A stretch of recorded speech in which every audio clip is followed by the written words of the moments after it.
Hey, friends. Welcome. Thank you for tuning in to episode 104 of the Heat Press for Profit podcast powered by Stalls. And today we are diving into a kind of hot topic that I've been talking about recently, and that is on-site printing for events and the oh so popular hat bars. So with summer event season coming in full swing, those little league tournaments coming up, and of course, all of these cool events. As an apparel decorator, you have such an incredible opportunity leveraging the equipment that you already have to absolutely go out there and crush it at these live events, on-site printing, wherever you are going to be setting up this summer. Of course, on-site printing for the past several years, and most recently with these hat bars, is such a proven way for fast, high margin income, right? Utilizing the equipment and the tools that you already have, utilizing the knowledge that you have as an apparel decorator, or if maybe you're looking to pick up a hat press or something specifically for these, we're going to have some great scenarios and hopefully give you the confidence you need to go out there and absolutely crush it. Before we get super in depth here, I do want to say here at Stalls, we always aim for all of these podcasts, our webinars, which Mia and Liz are doing a webinar right now over on our Transfer Express side, and all of the content that we produce on our YouTube channels.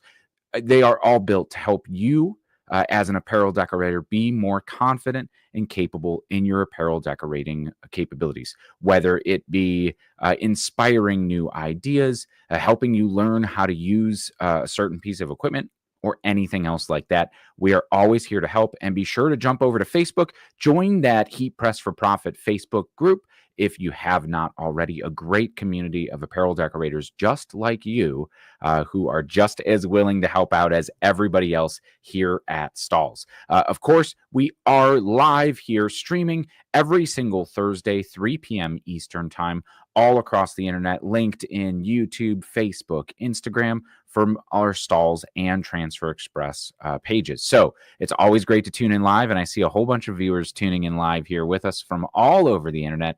All of your comments come into the studio in real time, so that regardless of where you're tuning in and listening from, I have your comments here. And I love the interactive format of this podcast, right? It's not only built to help you listening down the road, but also if you tune in live, we are more than happy to address questions, concerns, challenges, or if you just want to share some of your recent wins, we're here to celebrate with you, right? So I see Patrice jumping in and Darren already commenting here.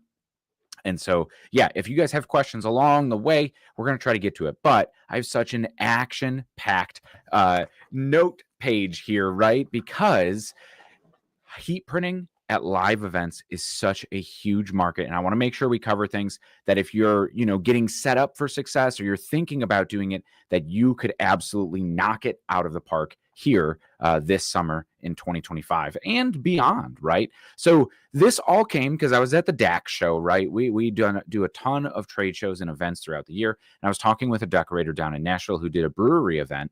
And I was actually talking about the 360 and doing a demo and getting hands-on with it with some attendees who had never really used a hat press before. And so, that's one of the benefits of coming to these shows. You get to be hands-on with this equipment and actually try it for yourself. So we were demoing it, and a couple came up behind us and they kind of chimed into the conversation too. Again, the community we have here is just phenomenal, but saying, hey, I purchased one of these presses because we were about to do an event for a local brewery. It was their 10-year or 5-year anniversary, and they were having a huge party, right? So thousands of people coming in throughout the entire night, and we did a hat bar. And she said, we paid off this hat press, the Hotronics 360 IQ, in 4 hours that night. And I kind of turned around, shocked, like, I do tell more, right? Because it was a simple pricing strategy. And I want to dive into it, I guess, before we get into everything else. And we'll cover why it works so well, some setup tips, the gear you need, what you should do at your booth, how to drive traffic, right? But this kind of story really spurred this idea, right? And I wanted to share it. I wanted to bring it to everybody out there who's in our Heat Press for Profit orbit, right? So essentially picking up one of these presses, and I kept asking questions because I wanted to learn more and more, right? Well, it was a brewery event. There was a built-in audience. They knew a ton of people were going to be there. They did one patch with the brewery's name, right? They got a whole bunch of hats, foam front trucker caps, right? All the rage, which is great because they are actually quite inexpensive. They're one of the more cost-effective and more affordable styles of headwear, right? They are also very easy to decorate. So foam front trucker caps with one decoration on it, you could get a hat for $25. Okay, that's pretty decent price for a consumer at an event making a one-time kind of purchase. But all of the displays, and she made it a point to say, all of the display hats that we had at the booth that we had pre-printed all had 3 or 4 different patches on them, right? And because it was Nashville, there was cowboy boots, there was cowboy hats, there was little guitars, right? So all of these kind of Nashville themed patches, I think some beer mugs and stuff like that too, while you also had the brewery's name only as one patch, right? So it's $25 for a hat and one patch. Already, depending on the quantity overall, that hat is maybe $5 or $6 tops blank, right? And then you're at probably $2 or $3 on the patch. So you're in this, let's just say $8. These are selling for $25, right? Now I guarantee they were profit sharing a little bit with the brewery as well, being an event fundraiser for them. But assuming the risk and bringing all of the hats and materials, right, which the decorator paid for, they're assuming the risk. So the payoff and the profit sharing to the brewery is slightly less then, right? It's not a 50-50 split. I would hope that at least the decorator would be carrying a little bit more, and it's the merch and the promotional value, right? So $25 and it's $8 of cost, right? So there's already a very healthy profit margin built into this. But with every single patch that they added, that a customer was able to come up to the table and make their own hat, right? Here's the brewery patch and add wherever you want it, on the brim, on the side of the hat, on the front, and kind of make it this nice patchwork hat, right? It was $5 for every extra patch. And they were like, we were selling $40, $45 hats all day because the examples they put out on the table, right? Not everybody just saw, of course you could just get one, right? And I'm sure people bought just the hat with the brewery logo on it, but it's an experience, right? Now it's custom. It's an experience. It's the customer getting involved here, creating their own one-of-a-kind hat. So $40, $45 for a hat that they made themselves that night, that they're always going to remember that experience, and then have an awesome example of promotional merchandise for that brewery, right? No problem. I'll pay $40, $45 for it, right? Well, that's massive profit. And just over probably 150 or 200 hats, you have 2,000 people who come to this event over the span of the evening. That's a 10% conversion rate to sell 200 hats, right? At sometimes probably a $30 profit margin on top of it. Like, that is absolutely so powerful. And that's why I wanted to make this a podcast that we could talk about, right? Because it's not just hat bars. And so that's how effectively one decorator paid off a 360 IQ, probably in less than 200 hats. 200 hats if you're profit sharing with the brewery. But that's how a decorator paid off the 360 literally in one evening. So like absolutely incredible profit potential. And then you just literally go and repeat the same exact formula. And now it's not just one night, it's 2 nights a weekend. You do a hat bar on a Friday and a Saturday, right? And you are bringing in serious profit potential, getting your name out there as a decorator, of course, because you're interacting with possibly your local audience. That could be your niche, your target market, right?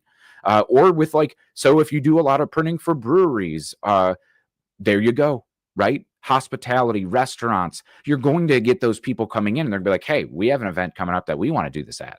Hey, we have, whatever that show is, and we want to do it. Hey, we're hosting a farmer's market on Saturday morning.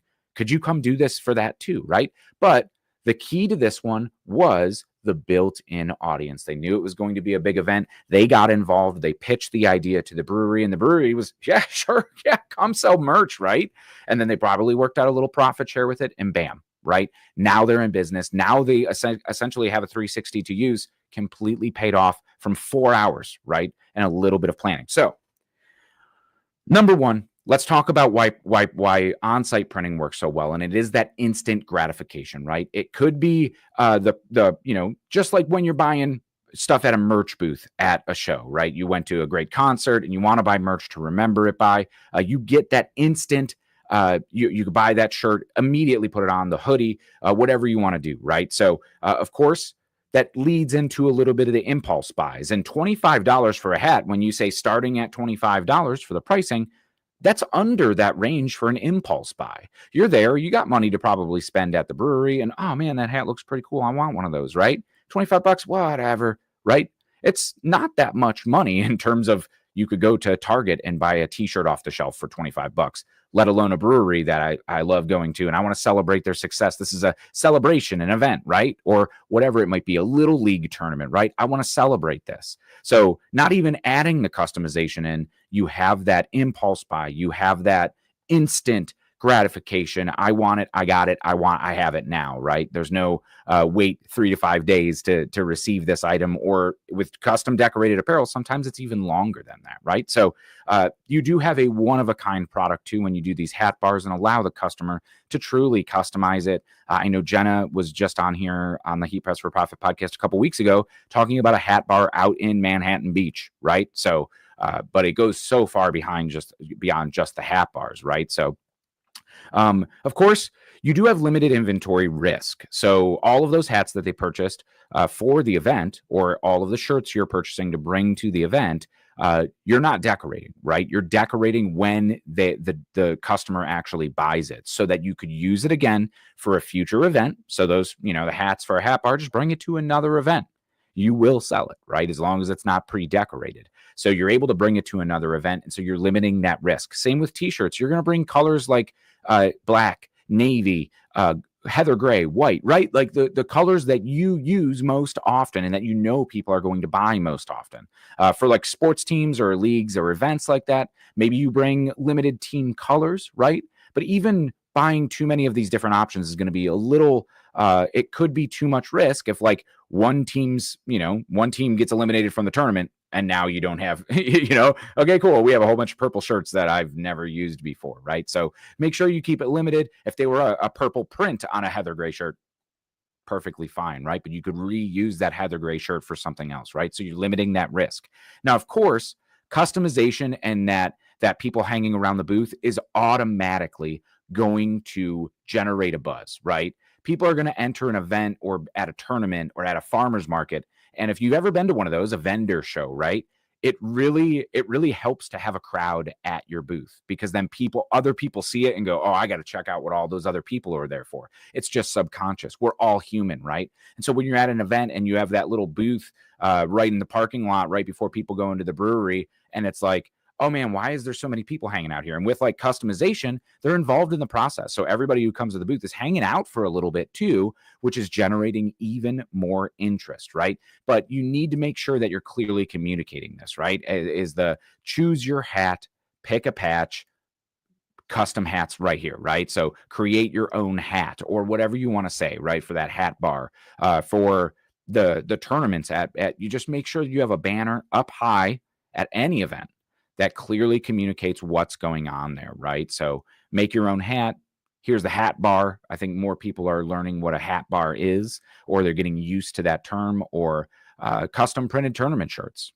Personalize your own shirt, right? If you want to put a name and a number and mom or dad or grandma or grandpa or whatever on the back of that shirt too, that's a huge personalization opportunity. And to get that one of a kind by just stocking some numbers and some sample names of mom, dad, grandma, grandpa, right? Like you could charge a premium for it, all because of just the customization. And with Ultra Color Max, DTF transfers, even the screen print stock transfers, right? You could get all of those numbers or names very, very inexpensively. Now, of course, if you want to do like custom names, that's where maybe a vinyl cutter comes in play. You definitely don't want to be lugging a DTF printer or anything out to a field for a baseball tournament, or, the local parking lot for the farmer's market or vendor fair, right? So like you want to ensure that you have the custom transfer. But we'll get into setup here in just a minute and the planning out, right? But the one thing that's a key, and I talked about it being key for the example that I used for this hat bar, is built-in foot traffic, right?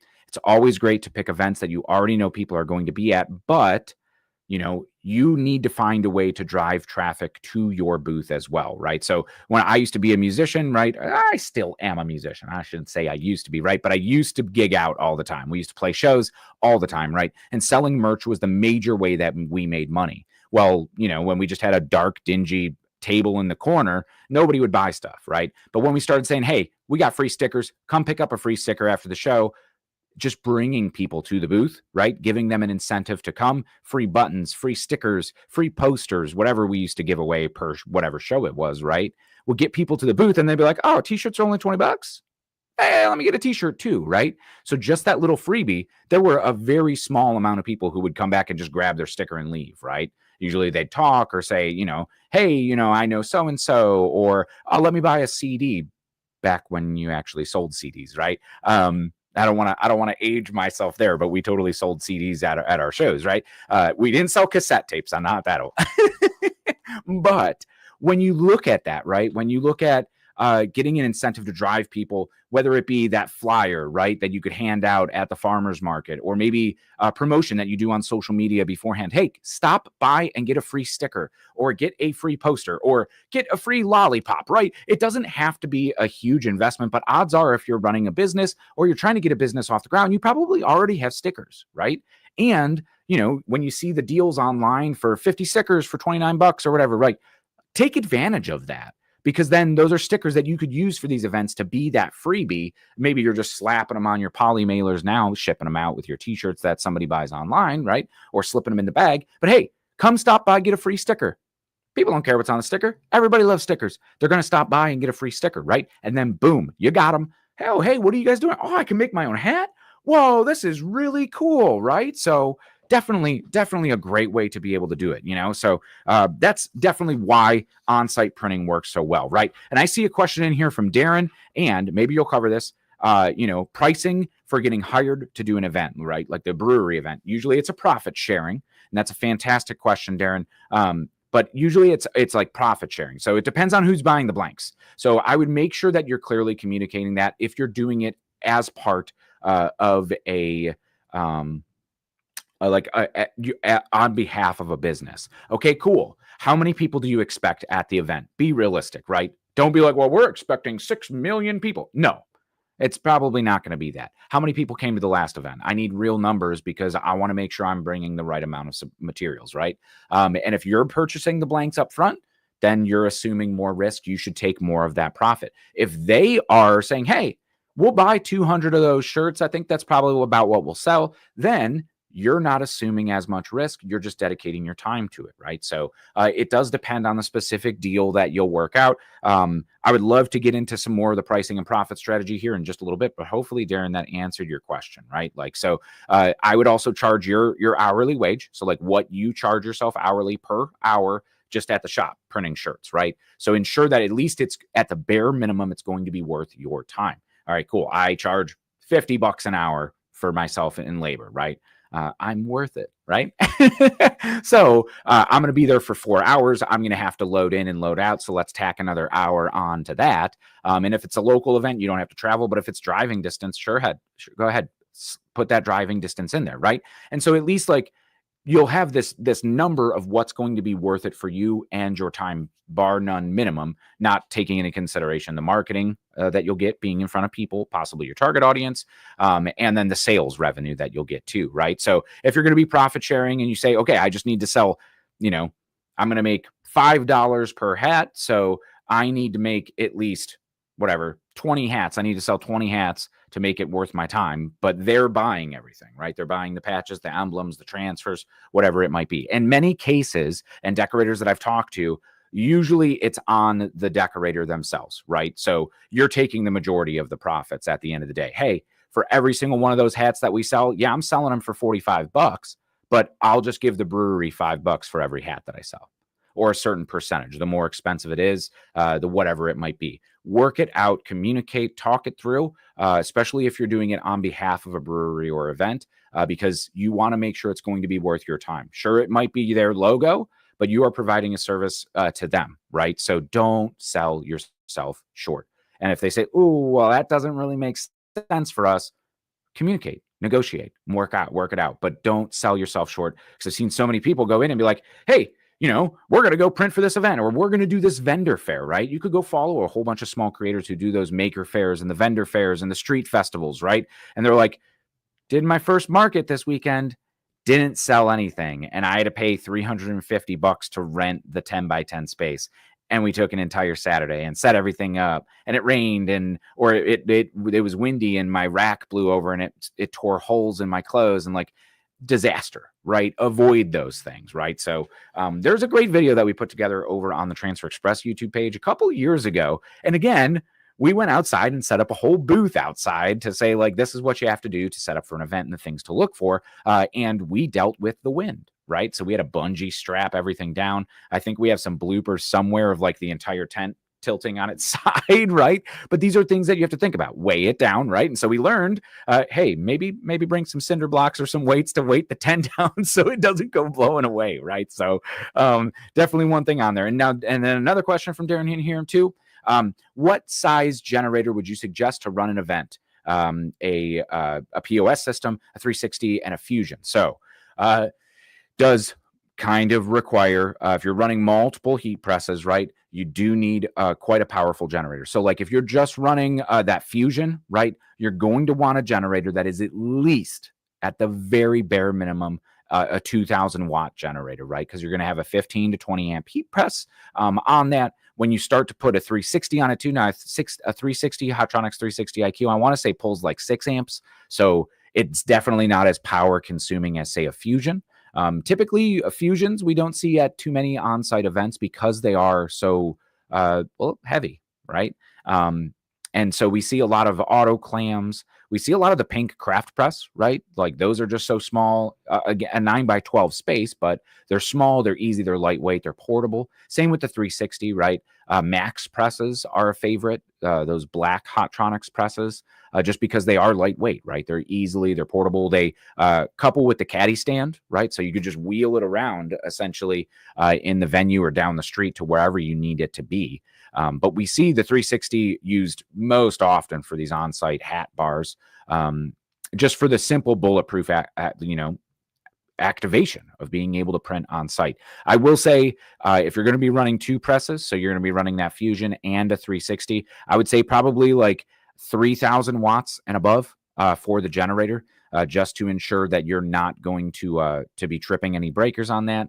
You'll want to ensure that it could run 20 amps, 25 amps all through it at the same time. Usually those bigger ones are made for multiple tools because they're more of that like construction grade, but you'll probably be looking at maybe a $500 to $600 investment if you plan to do it all the time, right? My number one recommendation, if this is a one-off, this is the first time you're ever doing it, you want to see if it makes sense for you and your business, go to Home Depot or Lowe's and rent a generator.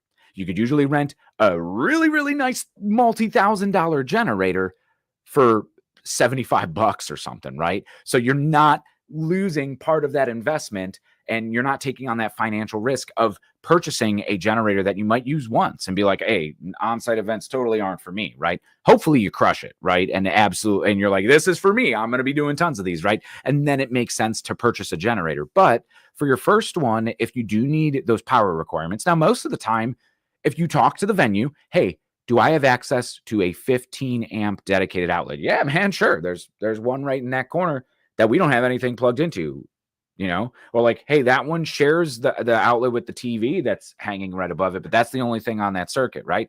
Cool. You're going to be A-okay with that power, right? So most of the time you will find power if you're outside sports tournaments, events like that.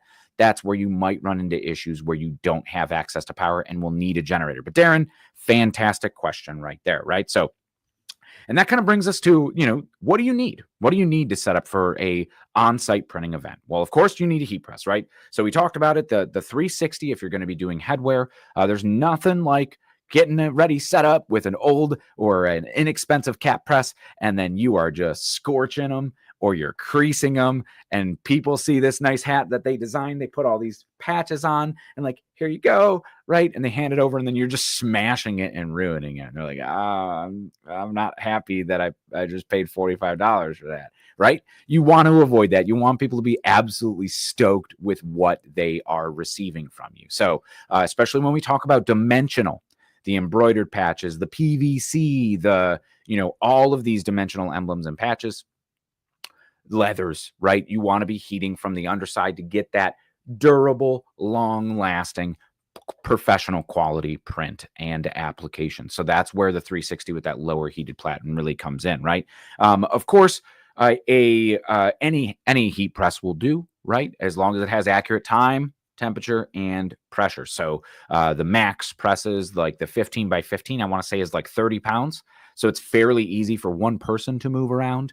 If you want a full size press, a 16 by 20. And of course, the people who do this often have their entire setup in a trailer, right? That they just bring. You could head over to the Heat Press for Profit group. I know Eddie Thompson has a whole bunch of videos of his trailer inside and out. And there's always usually like, hey, I'm doing a sports tournament. I want to see some inspiration for your guys' trailers. And people will go on there. So all you have to do is go to the Heat Press for Profit Facebook group and search, right? Because there's tons of good examples of decorators using trailers or just their table setups, right? But aside from the heat presses, of course, you're going to need tables, which could be provided from the venue. Sometimes when you do vendor shows or the flea markets or sign up for those, they do already give you a table, but you'll want to bring a tent, right? So if it's outside, that you're not exposed to the elements in case it rains, right? Or you're not baking in the sun all day. It could be absolutely miserable when you forgot the sunscreen and you're sitting in the sun and it's the middle of July and you're just sweating. You feel yourself getting sunburnt and there's a line of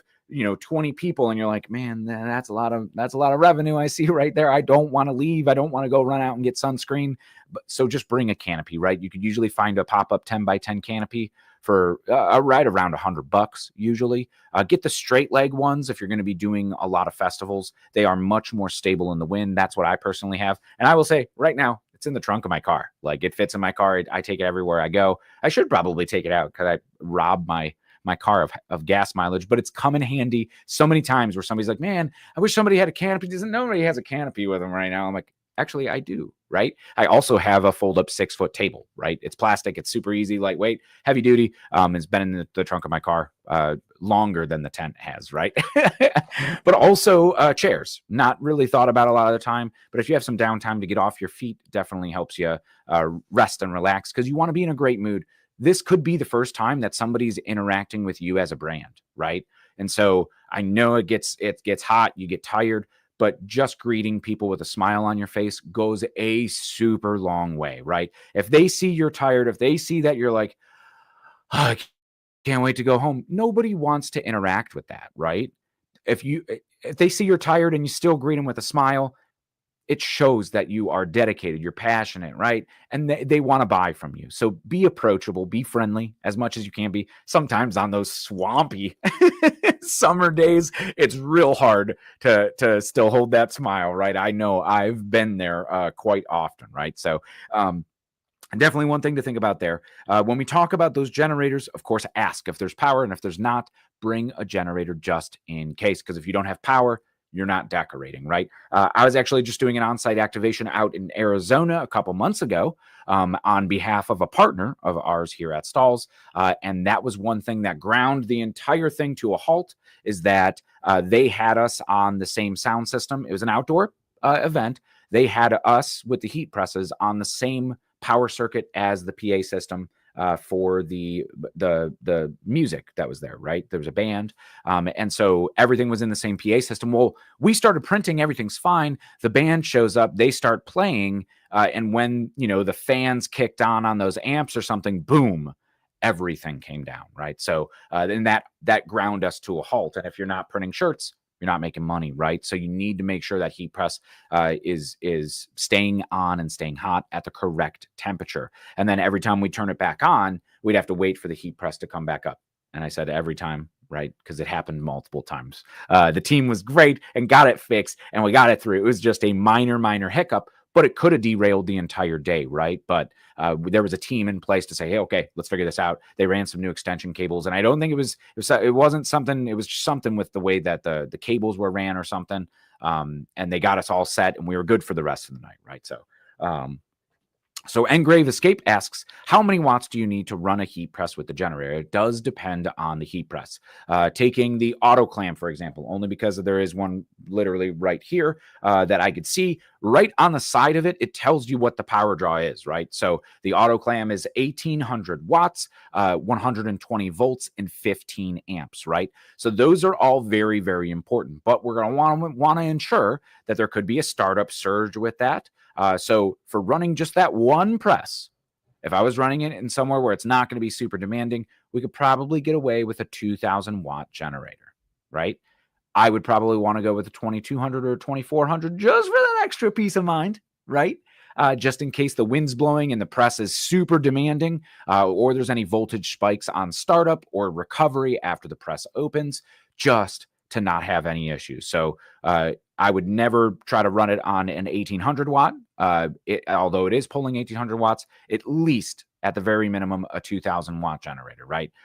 So you could check the generator specs when you're looking for them. And of course, if you just joined us here, if this is going to be your first time, look at renting one, because usually you could get a 3500 watt generator from Home Depot or something for probably 60 or 70 bucks a day versus going and spending $600 or $700 to buy one, right? So I am all about giving you opportunities to lower your financial risk and increase your profits, right? That is what I've seen time and time again through my 15 years in the decorating industry of where people win, right? So we are prepping, getting started. We have the transfers, right? Having a variety is very nice, but going too much could be analysis paralysis, right? Where people are like, oh, there's so much to choose from. So usually for a sports tournament or event, 3 designs, the hat bars, right? Having one patch branded to the event or the brewery, like my story earlier, with a whole bunch of other ones, right? And just getting those random ones that if, say, you are in Nashville, right? That decorator in Nashville is more than likely going to have more hat bars and is going to have no problem getting rid of cowboy boots, cowboy hats, guitars, the music notes or whatever the extra patches and emblems were, right? Not going to have any problem getting rid of those, because every single hat bar is going to use these same kind of little pieces of artwork, right? Where they're just buying one custom. But for a sports tournament or event, maybe you do the specific teams, or you do 1 or 2 versions of a very similar shirt, right? But you want to ensure that you're displaying them to display the options. There are some great ways that you could just take t-shirt fabric, literally cut it out and stretch it over a 12 by 12 piece of foam core, like what you would get at the dollar store for those high school projects, right? And then just either tape it or staple it even to the back side. So you could see clearly what the design is, see what it looks like printed on fabric, and you don't have to worry about shirts blowing around or having a whole bunch of clothing racks up to display the options, then offering any of that personalization. So you have the transfers, pre-made as screen print transfers. They're great for those higher quantities. There's going to be thousands of people at this Little League tournament in July, right? And so you're probably going to sell, just say a 20% conversion rate is probably pretty average, right? If you have a big, nice, strong display, you have the prices clearly marked, you could hit a 20% conversion rate. Probably somewhere between that 10 and 20% is where almost all the windows are, right? So if 2,000 people are going to be there, you're probably going to be selling 200 shirts, right? So, and that's saying that people aren't going to buy multiple ones, that it's going to be like, well, I want to buy one for grandma who couldn't make it, and I want to buy one for myself, and then my other son who's not playing and just in the stands with me or whatnot, right? So you could be selling a lot of them, but aim for that range, right? When we're talking about the blank apparel or the transfers that you need, those screen print transfers, great and super, super economical, because at that rate, you're probably at 40 cents a transfer, no setup fees, no nothing else, right? So that's incredibly powerful. Of course, Ultra Color Max, if you want to try out a few different designs, the DTF transfers are great for those higher color counts, not just simple artwork like this, right? Like a 1 color print. If I was doing a ton of these, screen print all day, right? Especially if it was a bigger print, but a small print like this is probably 12 cents to print in DTF if I just need one, like with what I'm wearing now, right? Or on the back of my shirt, right, where I have this big, huge, full graphic, right? That's going to be a digital transfer all day. I'm not going to use a screen print transfer for that. So, but of course, we talked about the booth and you needing the booth, and then also table And signage is so important. If you're just a tent set up that looks like you're another person just there watching the game, right? We don't want that to happen. We want to ensure that you have a sign that says, get your limited edition event merch here, right? So like when you go to a concert outdoor at the amphitheater, there is usually a huge sign that's like official band merchandise, right? And so you want to make sure it's clearly labeled so people know where to find you, and that they know that you're going to be there. Same with if you're at a farmer's market and a festival. You go walking, like I go to my farmer's market that's local, just right down the street from me every single Saturday morning. There's maybe one person that has a branded tent, and it's a popcorn company, right? So it's like their logo on it. You can't even see that it says like, we have gourmet popcorn, right? Have a banner that hangs at the top of the tent, something that's above that eye level. So somebody just walking around catches their eye. Oh, that's where the merch is at, right? And say what you're going to do. Don't just put your logo. Sometimes your logo doesn't have custom apparel or print shop or whatever it is, right? So like you want to ensure that you're clearly communicating what's going on, right? So definitely want to be able to do that. If you are indoors, I always bring lighting. So this was one thing that we learned as a band, right? Because we were tucked in the corner, back up away in the corner, in usually dark concert venues, right? And nobody would ever see us there. It looked like we were just weirdos hanging out in the corner with a whole bunch of t-shirts, right? I don't want you to do that, right? I want you to be seen. So the minute we started bringing lights to backlight our display, right? If we were going to hang some shirts up on the wall, or we had a piece of grid wall that we brought with us, that would just, it was just one single, probably 1.5 foot or 2 foot by 6 foot section, right? That just had little feet that folded out. We would put lighting on the floor going up, or we'd clip it on top and light it down. And now it's this lit back corner of the room. It stood out. People would be like, oh, I'm not afraid to go over there because there's not just weirdos sitting at a table. Oh, that's the band merch. Let me go check it out, right? And then they come up, right? So make sure you have lighting. Number one, so you could see what you're doing. Heat printing or printing in the dark in general is a risky move, right? Talk about those misprints and those crooked prints. So having light to see what you're doing, but also display all your t-shirts and have them lit so people could see them. Pricing is another huge thing, right? This was something I learned when we were at the merch booth when I was in the band, right? Is that people bought more when we had the prices on clearly labeled, right? CDs, $10, t-shirts, $20. Buy a CD and a t-shirt, it's $25. You get a bundle deal, right? So like very clear, right? And so what we would do is put it small on each item. So it's not like real big where somebody from far away just sees like, oh, $25. They don't even see the shirt and they're like, I ain't paying $25 for a shirt for that band. Nope. Right? You get them up, get them close to the stuff. And then they see, oh man, $25. It's a little more than I was looking to spend today. Now this was a little while ago, right? So $25 is pretty much, that's the lowest you could get a printed t-shirt these days, right? And especially when it's custom to an event and you're on site, it's one of a kind, it's limited edition.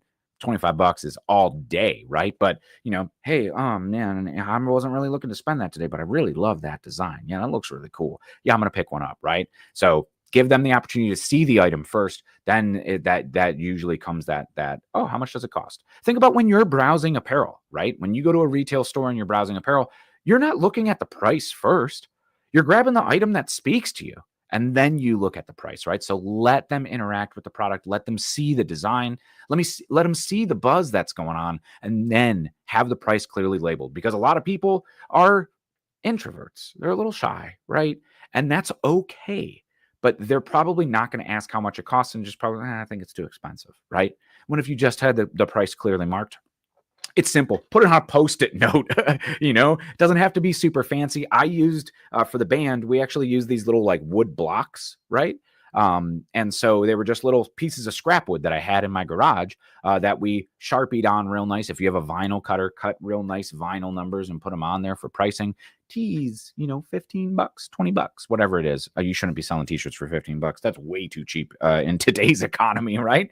So make money, right? So the lighting absolutely matters, and the display absolutely matters. Try to make anybody who's interacting with you think the less, think the least. So it's just like, okay, cool. I get to make my own hat and I pay and I walk away with it. Awesome. Right. So like have that clearly marked. And also like pay here, customize here, pay here, right? So, Alex, man, this is a great thing that a great suggestion here, right? When I was in bands, we matched the lighting on the merch table to the stage and promoted it from the stage. That is rad. I wish we always had the capabilities to do that. We didn't have extra colors, but we would say, hey, there's a merch booth in the back and we have free stickers. After we get off stage, we'll be back there. Go ahead, please go grab some stickers. We're happy to throw them to you, right? And that was a promotional, those stickers paid for themselves in every huge bulk order that we did. Number one, because we were slapping them on every door to get the name of the band out there, but also they brought people back to the booth to do it. And that's the same exact thing. Promote it from the stage, right? So say, hey, where are you guys located? And there's 100 vendors at this show, right? Oh, where the blue light is. You see that blue light back there? That's us, right? Something unique. That's awesome. Thank you for sharing that, Alex. And that's one thing that I love about the community here, right? Like that is a fantastic idea. And one that if I ever do a merch booth again, 100% doing, right? We'll make a custom light to look like the bat signal, right? Or like the band logo. Like, yeah, you see the logo back there? That's us, right? But driving traffic to your booth and getting people there is 90% of the battle, right? Because it's really hard when you start talking to somebody face to face. Oh yeah, your kid's playing in. Oh yeah, that team. Yeah. Oh, they look real good, right? You start talking to somebody, it's real hard for them to say no to you. And especially if you have something that they're already kind of interested in, but they're on the fence about it, and you greet them with a smile, you give them a free sticker or a free button or whatever it might be. Baseball mom, hey, we got a free button. That button cost you 60 cents or something, right? Give it away because you're about to make $10 in profit on the shirt they're going to buy, right? So definitely use those as the loss leaders, as we say here in marketing. So of course, when we talk about those real world setups, the display 100% matters, like we were talking about the lighting, the freebies, right? The stickers, the buttons, driving traffic to the booth, and then of course the layout, right? And it's really hard to do this on a podcast format or me just talking to you. But usually for like these on-site printing, you have a display set up and you keep people out of the booth. You use the space that you use to be your shop. So you have bins that are clearly marked for what sizes. We always use the clear tote bins, and we would mark what sizes were on there. We would take pieces of cardboard from the box and literally slide them in as dividers. So we knew like, okay, small, medium, large, we could just grab very, very quickly. Because when you get in a rush, you don't want people hanging out for 10, 15 minutes and then walking away, right? You want to engage them and still turn that revenue. They're standing there because they're interested in buying something. So the faster you could get through each transaction, the easier it is to really pack on that profit, which leads me to bring somebody else. You should have one person dedicated to printing and pressing, and you should have one person dedicated to doing transactions, right? Both could be interacting with customers, and especially when it's like, hey, here's all the patches right here in front, right? Take as many as you want. And then if you're putting 4 or 5 patches, well, we're charging you for 4 or 5 patches. If you're just using the 1 or 2 patches, you're only getting charged for 1 or 2 patches. You put your patches where you want them. You could even tape them on there, hand them over to me, and I will press them, right? You want to keep the heat presses away from curious little kid fingers, right? Because we don't want anybody to get hurt, get burned, or anything like that, right? So if somebody's like, hey, I've been thinking about starting my own t-shirt business. Could I come try that? Invite them back. Yeah, sure thing. Come back. Here's how I pull this down. Only if you have the time, right? If you're really hustling and bustling and it's going to be obtrusive and you might lose some sales from it, say, hey, yeah, maybe not today. If you come back and we're a little bit slower, totally, I would love to show you how it works, but we're just a little busy right now. And 99.999% of the time, people are going to understand and not get upset. Like, yeah, you do you guys keep hustling. You're doing awesome. I'll come back, right? So stuff like that. If you approach these situations with friendliness and kindness, people aren't going to get upset. And usually at like an event or like a tournament or a brewery, people are in a good mood anyway, right? Unless their kid's little league team lost, then maybe they won't be in a great mood. But hopefully you sold them a t-shirt before that, right? Before the team was eliminated, right? Now, of course, I did say I wanted to get to some pricing and profit strategy, and we're running a little bit out of time here, right? So you really should price for the perceived value of this. And that's like my moral of the story when we talk about pricing. Of course, if you are on behalf of a company doing a hat bar or activation, you're going to have to work out the terms. Make sure that you are paying yourself properly for the time, and you're not assuming a whole bunch of unnecessary risk of buying blanks that aren't going to sell. But when we talk about pricing, you are providing a one-of-a-kind item that in many cases the customer is going to customize there on the spot and receive the item almost immediately. You can absolutely charge a premium for it, right? And so that's something where, yes, $25 for a hat with a logo on it, that is, if you went to Lids, that's a deal, right? If you bought a hat anywhere, that's a deal. But I could get it right now and you're going to customize it for me right now? Cool. All right. But I want to add my own patches and make it my unique one-of-a-kind hat, because you have these examples on the table as displays already that have 4 or 5 different patches on it, and they look awesome. Some of them overlap. One of them's on the brim. Like, man, that's really cool. Oh, it's only an extra, $15 to put 3 more patches on it. Let's do it, right? And that $25 hat just turned into a $40 hat, right? So and they're not blinking at that. Of course, $40 is probably out of that impulse buy category, but you got them on the impulse buy with the $25 hat with 1 patch on it, right?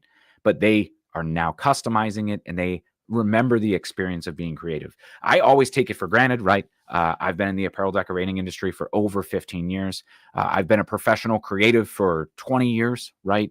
So I have, I get to use my creativity every day. And I don't know what I would do with my life if I wasn't able to, right?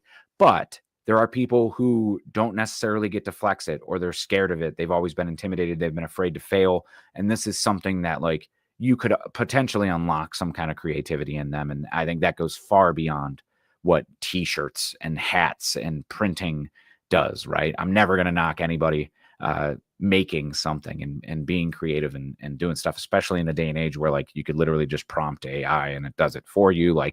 No, this is what makes us human, right? This is what makes us really cool. And connecting with people in a community, being out there talking to people, possibly in your target market, right? If you're a local business or you're trying to target other local businesses for your target market, and you go to farmers markets, right? They are there. Connect with them. You're going to build relationships there that are going to turn customers into clients real quick, right? Where it's not a transactional sale. They are looking to have that relationship with you that they're going to come back to you regardless. They're never going to check your price against Custom Ink, or they're never even going to think about going somewhere else. Even if it's man, I don't know if Dave does mugs, right? But I know I've bought t-shirts from him before. Hey, Dave, do you do mugs, right?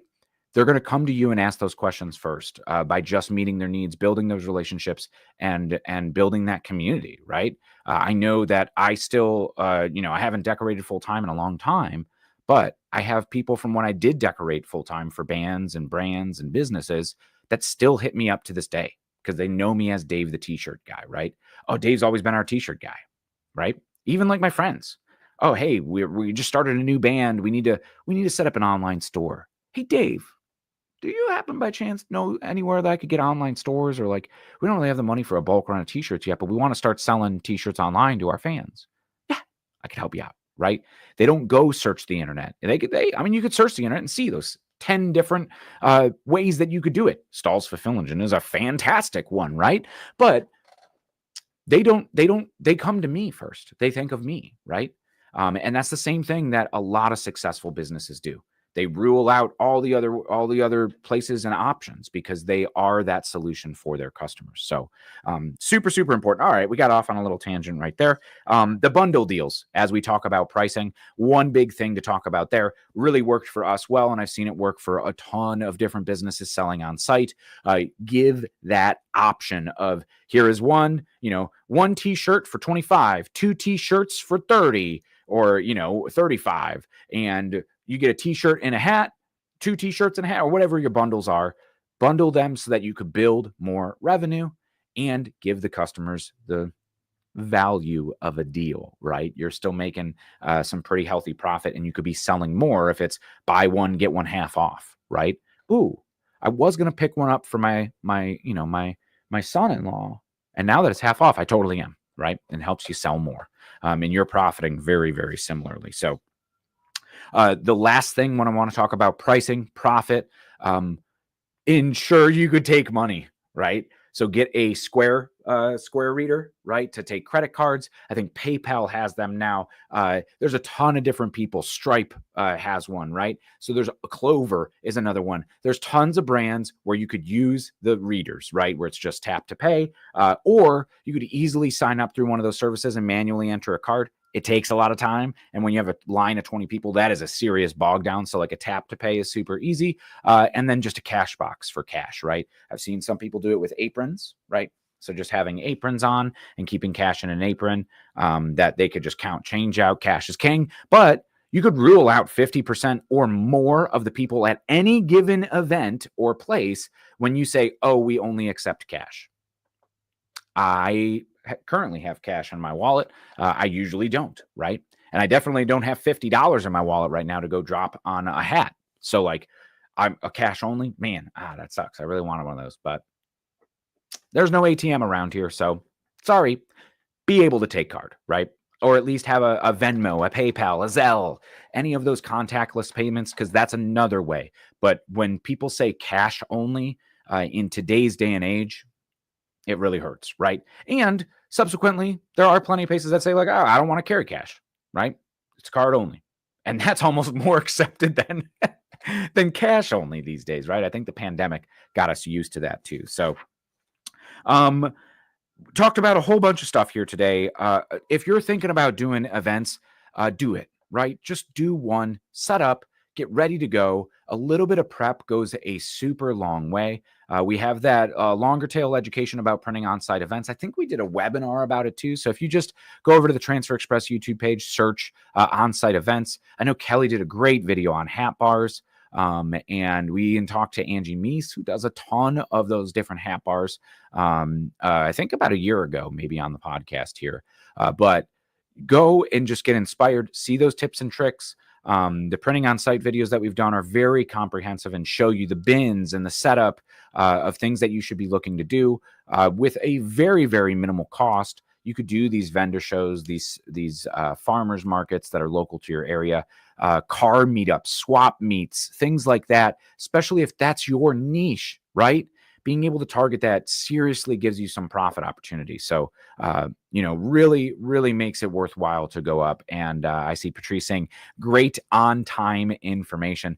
Patrice, if you tell us about your event, because it sounds like you're about to get up, gearing up for some on printing events. Maybe you've been inspired to. Let us know, right? Because we love to hear it. And if it's coming up this weekend or in a couple weeks, come back onto the podcast and let us know how it goes. We always love to not only help solve the challenges, but we also love to help celebrate those wins, right? Be sure to follow, like, subscribe, wherever you are listening from, whether it be Facebook, YouTube, LinkedIn, Instagram, either on our Stalls or YouTube, or Stalls or Transfer Express channels. Join that Heat Press for Profit group over on Facebook if you haven't already. A great community of apparel decorators. I know I chime in there at least once a day, answering questions or commenting on things, best practices, things like that. Of course, we are always here to help you learn. Webinars every other week. The podcast every single Thursday here at 3 p.m. And we'll be right back next week, same time, same place. Make sure you subscribe over on our YouTube channels. We're also dropping brand new videos. If you haven't seen, our team put together an absolutely incredible commercial for Fulfill Engine. It's funny. It's informative. If you haven't seen that, head over to the Stalls TV YouTube channel and watch that. Maybe we might be able to put it in the comments here. I know Scotty's been behind the scenes answering some questions in the chat there. So maybe Scotty could share that YouTube video. But man, yeah, absolutely incredible work that the team did there. It's funny, and Jason just crushed it on camera. So that's definitely, it's 2 minutes. It's just a fun little watch about what Fulfill Engine does, which sometimes I could say is a lot, right? So it's hard to grasp all of the things it does. And I think the team did a fantastic job. But I want to thank you for listening today, right? So here at Stalls, all of our content built to help you as an apparel decorator be more confident and capable in your apparel decorating capabilities. And, just really help inspire new ideas. That's what we love doing. Help you keep up to date, stay relevant with the current trends. We just did that video over on the Stalls TV YouTube page all about the top t-shirt trends that we've seen in 2025, right? So we usually do it a little bit earlier in the year, but there were some emerging trends that we wanted to make sure weren't just passing fads. So we definitely included them in there. And event season has been, let's just say, off the hook this year. So I've already had the opportunity to visit a whole bunch of shops this year already. And man, we're not even halfway through. I've been to 6, 7 trade shows, I think, and expos. So it's definitely been a busy year so far, but we're always here to help support you along as a apparel decorator, whether you're just getting started or you're running a full service commercial screen printing shop, right? We are here to help you with all of the heat printing technology and heat printing equipment needs, as well as providing the best custom transfers on the planet, right? Ultra Color Max goof proof screen printed transfers are my 2 favorites, but there are tons of other ones in there. I see the checkout fulfill engine in there too. So I want to thank everybody for tuning in today. Be sure to join that Heat Press for Profit community over on Facebook. And until next time, same place, same time, I'm Dave. Happy pressing. Have a great long weekend. Thank you for everybody who has served. And please spend some time to remember those who, give us the freedom that we have here today. So thank you guys. Have a great Memorial Day weekend, and we'll be back next week, Thursday, 3 p.m. Eastern, right here on the Heat Press for Profit podcast. Have a good one.